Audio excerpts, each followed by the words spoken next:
Help me hit 7,000 subscribers. Support the video with a like and share your thoughts in the comments. I read everyone. Thank you. I'm Miles, 37, steady, predictable in the ways people usually take for granted. For most of my life, I've believed that when you love someone, you show up. You don't calculate, you don't hold score, and you don't weaponize affection. You choose them day after day until life gives you a reason not to. For 4 years, I chose Arden. Arden wasn't the kind of woman you meet twice in your lifetime. She had the soft, almond brown hair she always shoved behind her ear when she was nervous, and a laugh that sounded like she was trying to hide it but failing. I loved that about her, how her joy leaked out even when she tried to keep it in. We had plans, nothing dramatic, nothing wild. Just a small house someday, a dog maybe, vacations we saved for instead of impulsively booking. Felt real, stable, and I thought stability was what she wanted too. But I learned that people sometimes crave storms when they say they want peace. It was a Thursday night, one of those evenings where the sky looked tired, fading into a dull gray. I had gone to pick her up from the Crescent, the bar where she said she was having a quick drink with coworkers. Arden wasn't a heavy drinker. She preferred quiet spaces, small circles, and conversations that made her feel known. But she'd been distant lately, slipping into excuses that didn't sound like her. I wasn't suspicious. I was just uneasy. When I walked in, I didn't see her at first. The bar was packed. People laughing over loud music, glasses clinking, the usual noise of a world too distracted to look closely at anything. But then, in the corner booth near the frosted window, I saw her, Arden, and him, Theo. Theo was everything I wasn't. Flashy, loud, always on. The type who couldn't say a sentence without adding a wink or a smirk. He worked in her office, some department that was always hosting weird team-building nights. I'd met him twice. Once, he called me the stable guy. I thought it was a compliment at the time. I watched Arden laugh, really laugh, as he leaned close to her, too close, brushing her hair back like he had the right. Her hand was on his arm, not casual, not accidental. Familiar, intentional. And the worst part wasn't the touch. It was her face. Relaxed, effortless. Like she'd been holding her breath with me and finally exhaled with him. I didn't walk over. Didn't cause a scene. Didn't throw accusations. I just watched the moment that quietly ended a chapter of my life. She saw me eventually. Her smile fell first. Then her hand dropped. Then the reality set in like a stone sinking to the bottom of a lake.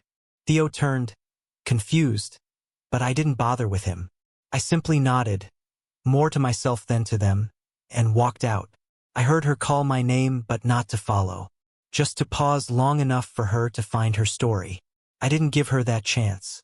When I got home, I didn't rage or break things. I sat on the edge of the bed we shared and let the silence settle, heavy and honest. I remembered every small moment. The inside jokes, the shared meals, the whispered promises, and I realized how easily something can look real until it isn't. Around midnight, my phone buzzed. Arden. Miles, can we talk? Please. I didn't reply. Sometimes silence is the clearest mirror. Morning came slowly, sunlight filtering through blinds I hadn't closed properly. My chest felt strangely calm, like a wound already scabbing over. But what I didn't expect was the knock on my door at 7:12 a.m. I opened it to see Arden standing there. Face pale, hair unbrushed, eyes swollen like someone who cried through the night. She looked smaller than I remembered, like the truth had drained all the brightness out of her. Miles, please. Her voice cracked. Can I come in? I need to explain. I stepped aside, not as forgiveness, but because I wanted honesty, even if it stung. She walked in slowly, wringing her hands. It wasn't what you think, she started, the classic line. But lies always start the same way. Before she could continue, my phone buzzed on the table. A message popped up from a number I didn't recognize. The preview froze her mid-sentence. From Theo. Miles, I think you should know the truth before she spins it her way. I'm sorry, man. Arden's face drained of color. Completely. And that was the moment right there when everything shifted. Arden stared at the notification like it was a detonator wired straight to the truth she'd been trying to bury. Her lips parted slightly, but nothing came out. No excuses, no explanations. Just a shaky breath that told me she knew the ground beneath her was giving way. Miles, whatever he sent. It's not. I raised my hand slightly, not to silence her, but to let her know I wasn't interested in the prepackaged version of reality she'd prepared on her drive here. You said you wanted to explain, I said quietly. Then explain. She swallowed, her throat trembling. It was stupid. I shouldn't have gone out with them last night. But I didn't plan for anything to happen. I swear. I didn't. My phone buzzed again, cutting through her sentence. This time I opened the message fully. Theo. She told me you two had taken a break. She said you were emotionally distant. She said you'd probably end things soon anyway. I didn't know she was lying. The room felt heavier. Not because of betrayal itself, but because of the story she told behind my back. One where I had already mentally left her, where I was the unreliable one, where she was the victim reaching for comfort in the arms of a coworker who didn't know he was being used. Arden stepped toward me. Miles, please. Theo is twisting things. He always had feelings for me. He's trying to get between us. He didn't look like the one getting between anything last night, I replied, my voice steady, colder than I expected. She flinched, not dramatically, but like someone who had just realized her final line of defense wouldn't hold. I was overwhelmed, she whispered. Work has been stressful and you've been, I don't know, distant sometimes. I nodded slowly. I work long hours, Arden. I thought we were building something, saving for things that mattered.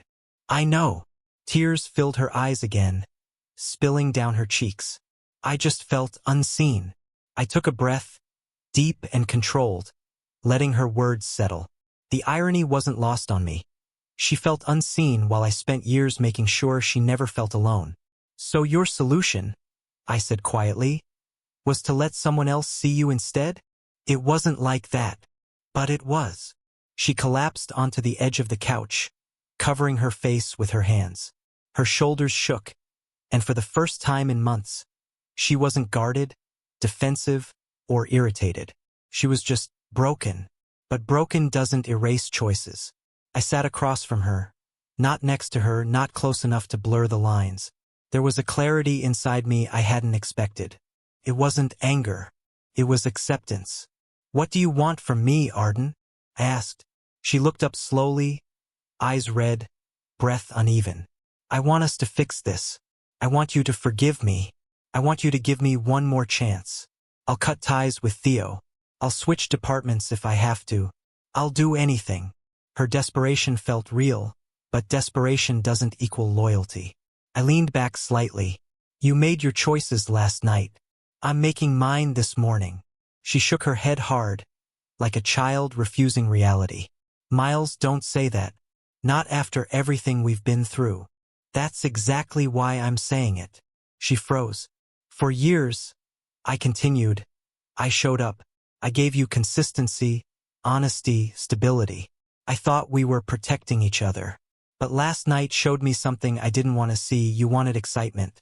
A spark. A version of love that doesn't care who it scorches. That's not true, she whispered. It is, I said. You just didn't think I'd walk away. You thought I'd stay. Swallow it, forgive it, and move on quietly. She closed her eyes, tears slipping out again. I didn't think you'd leave without hearing me out. I did hear you out, I said softly. For months. Silence settled again, thicker, colder. Then I stood up and walked to the small wooden box near the bookshelf, the one where we kept shared things, photos, ticket stubs, tiny pieces of our history. I placed it gently on the table between us. I'm returning your pieces, I said, and I'm taking mine. Arden stared at the box like it was a final verdict. Miles, please don't do this. I made a mistake. One mistake. I shook my head. Last night wasn't the mistake. The lies before it were. The story you told him about me was. The version of me you created to justify what you wanted. That's what I can't come back from. She covered her mouth, sobbing softly now. Not the dramatic kind, but the heartbreaking, defeated kind. And for a moment I felt the ache in my chest too. The nostalgia, the grief, the part of me that had once pictured a future with her. But some futures die the moment truth enters the room. I walked to the door and opened it. "You should go," I said quietly. She looked at me one last time, eyes pleading, voice trembling. "Miles, I still love you. I hope you learn to love yourself enough," I replied. "To stop needing someone else's attention to feel real." Her breath caught. She stepped outside slowly. And when the door closed, it felt final. Not cruel, not dramatic. Just honest. She thought I'd walk away quietly after seeing her with him. But the morning didn't make me quieter. It made me free.